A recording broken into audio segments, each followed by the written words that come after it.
Australia's first pandemic.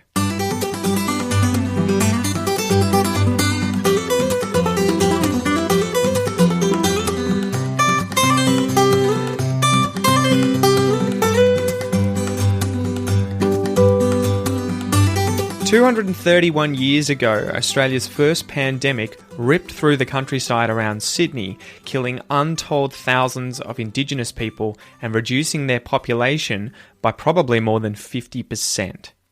It was the year 1789, and the first fleet had arrived in Sydney Cove only 15 months earlier, when the colonists began to find the local people dropping like flies.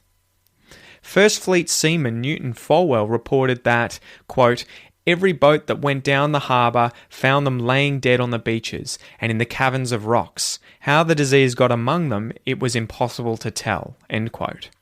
Smallpox would nearly wipe out the Gadigal people in the Sydney area before spreading throughout the rest of the Aboriginal tribes along the eastern seaboard. Arabinu was a Gadigal man who had been captured by Governor Phillip and was imprisoned and later released and remained living amongst the settlers. During the pandemic, he cared for others who contracted the disease and reported that many local families fled both to the north and interior of the country. Ultimately, he too caught smallpox and died from the illness. It turned out that the disease was smallpox. It ripped through the population, having a devastating effect with a death rate of between 50 to 90% for Indigenous people.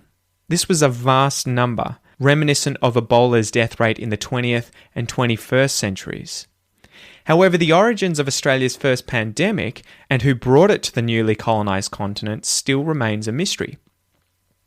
When the first fleet arrived in the year 1788, not a single person stepped off the boat ill with smallpox.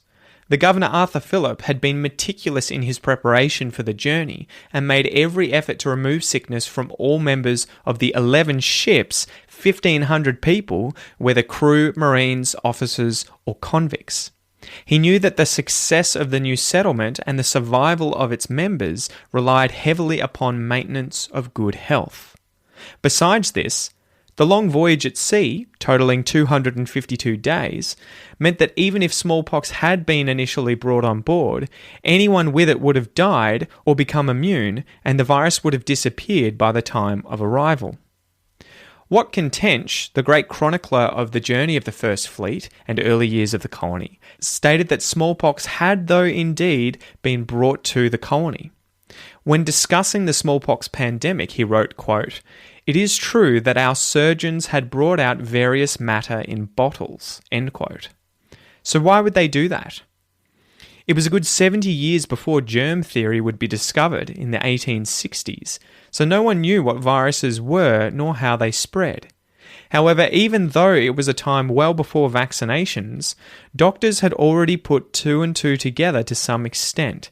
They kept jars of smallpox scabs that they collected from victims, which they would then grind up in order to be sniffed up through the nose or rubbed into scratches on the skin in a process called variolation. This sounds disgusting, and, well, to be honest, it is pretty gross. But the idea was to cause a mild case of smallpox in a patient and thus trigger an immunity to it to prevent a more serious and potentially deadly infection and outbreak. Despite this, Watkin Tench believed it was unlikely the origin of the pandemic, and he wrote, quote, "To infer that it was produced from this cause were a superstition so wild as to be unworthy of consideration," end quote. Indeed, Tench wondered if other explorers such as La Perouse, Cook, or Dampier had brought the virus to the shores of New Holland, but then asked himself why smallpox hadn't been seen there prior to that point in 1789. Throughout the 20th century, numerous historians proposed that smallpox had possibly been introduced by Makassar traders from Indonesia, who'd been trading with Indigenous Australians on the northern coast of the continent for hundreds of years. Perhaps the virus already spread across the continent prior to the First Fleet's arrival, and it was just reappearing. However, other historians believe that's a bit of a stretch, and the timing of the First Fleet arriving slightly more than a year before that outbreak was too much of a coincidence. When people get smallpox, Those that survive end up with faces and the extremities of their bodies covered in pockmarks, the horrible scars left over from the disease. If a smallpox epidemic had already passed through the area, it'd be obvious and literally written on the faces of the local people. However, there's no mention of this by any of the colonists. This points the finger far more firmly at the First Fleet being the source of the pandemic. So the argument then is, could smallpox have been introduced to the local population on purpose? All the Europeans, particularly the soldiers, would have known that smallpox could have a dramatic effect on war and campaigns and battles. Many of them would have seen its effects on the Native Americans while serving there for Britain decades before during the War of Independence and the Pontiac Rebellion.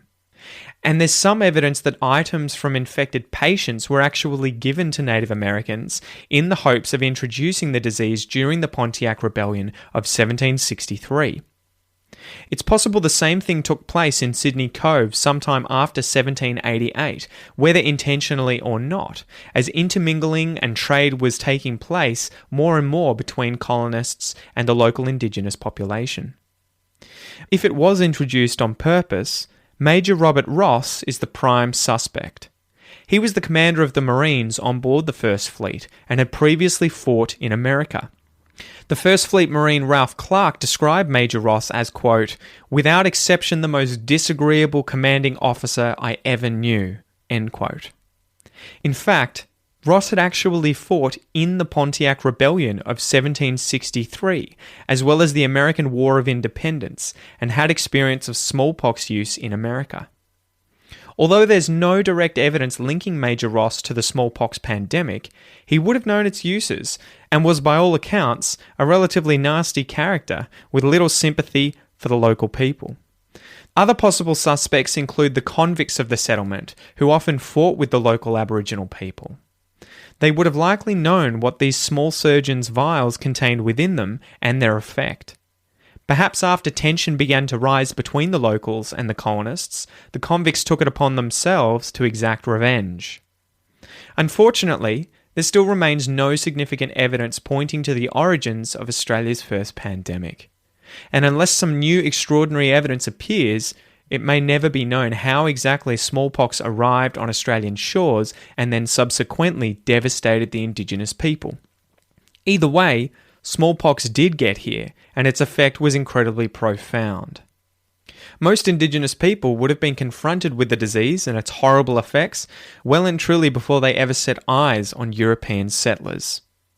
As settlers moved into the interior of the continent, they were meeting communities whose members had already been scarred by smallpox and who were still suffering the demographic effect of the disease. The populations had become much smaller than they'd previously been, and as a result, Europeans would have faced much less resistance when they expanded into the interior of the continent.